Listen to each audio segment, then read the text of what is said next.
хушо ба ҳоли инсоне ки имрӯза корам, хушо ба ҳолшон. ар надора кӯча мерӯба, партовгоҳ ҷамъ мекуна, ронандагӣ мекуна, дар 18 қабат инсон дар тани девор хонаҳо кор мекуна, дар бозор мешина, дар мағоза мешина, ай субҳи содиқ то фурӯ рафтани офтоба кор мекуна. ё одам дар раҳи Аллоҳ агар бимира шаҳид мемирад.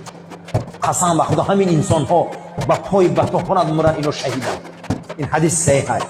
касе ки агар ҳамин раҳда пои ба тоҳорат боша ва саҳиҳ инсон шаҳид мемирад. ай ин роҳо нагарде бародаро, аз меҳнат натарс ҳеҷ маҳал. ҳар рӯз ба як барномаи нав бояд мо кор кунем.